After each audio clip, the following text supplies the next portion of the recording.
তো গাইস আমরা এখন এসেছি একটা মন্দিরটার নাম কি দাদা? কোনো একটা মন্দির হবে, ভালো মন্দির, জানি না নামটা কি আছে, নামটা আশা করছি আমি পরে জেনে নিয়ে তোমাদেরকে বলবো, ঠিক আছে? আমরা এখন মন্দিরে এসেছি, মন্দিরটা তোমাদেরকে দেখাচ্ছি, তোমরা দেখো মন্দিরটা। আর চলো মন্দিরটা আমরা ঢুকি।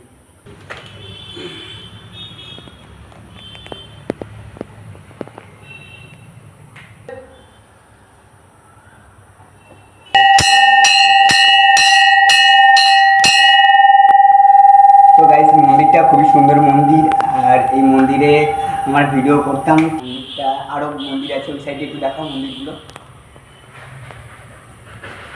সেইদিকে মন্দির আছে, এখন আমি যাব এই মন্দিরটায়, তোমরা এসো সেটা তোমরা দেখো মন্দিরটার ভিতরে কত সুন্দর। মন্দিরে ঠিক আছে, আর এইটা হচ্ছে যারা মানসিক করে তাদেরকে ছাড়া এটা বেঁধে রাখে। আর আমি তো মানসিক করবো না, ওই জন্য আমি পারলাম না। আর এদিকে হচ্ছে একটা ঘন্টা আছে, একটু দেখাই। আর এই ঠাকুরটার নাম আমি যদিও বা জানি না, ঠাকুরটার নাম সব লেখা আছে যদিও বা। এই যে এখানে প্রত্যেকটা জিনিস লেখা আছে, দেখতে হচ্ছে এই যে। আর এদিকে আসো, এদিকে এসো, এদিকেও আছে লেখা আছে। এদিকে হচ্ছে অনেক পুরনো মন্দির, আর এখানে অনেক সাধু সন্ন্যাসীরা আসে, পুজো করে। এখানে কিছুক্ষণ পর পুজো শুরু হবে, আমি থাকবো না, আমি হচ্ছে একটু পরে বাইরে চলে যাবো হচ্ছে এই যে মন্দিরটা আছে, মন্দিরটা আরেকবার দেখে দাও।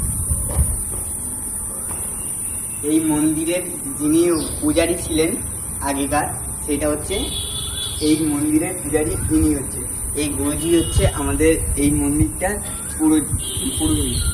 আর এই মন্দিরটা প্রতিষ্ঠান করেছিল এই পুরোহিতটা। এই চারিদিকে এই দেখো লেখা আছে, অনেক পুরনো জিনিস লেখা আছে, তোমরা দেখতে পাচ্ছ। এদিকেও আছে লেখা।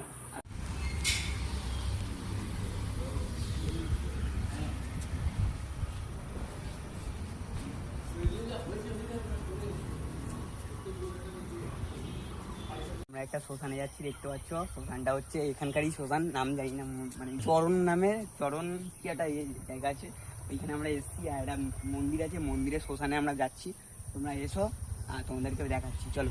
আজকে বললাম যেটা আমরা একটা মন্দিরে এসেছি, মন্দিরে এই শ্মশানেও এসেছি, শ্মশানটা তোমাদেরকে দেখাই। শ্মশানটা দেখি তো চারিদিকে, আর এগুলো হচ্ছে একটু সমাধি আছে, যেগুলো দেখতে পাচ্ছ এগুলো হচ্ছে সমাধি, জাস্ট এগুলো সমাধি। আর এদিকেও মন্দির আছে, জাস্ট এদিকেও মন্দির, এদিকে সমাধি, এইগুলো হচ্ছে মন্দির সমাধি, বলে যাচ্ছে জাস্ট, ঠিক আছে। আর এটা হচ্ছে অনেক পুরোনো বট গাছ, তোমরা দেখতে পাচ্ছ এটা। আর এটাও মন্দির আছে, মন্দিরটা আমি দেখাবো।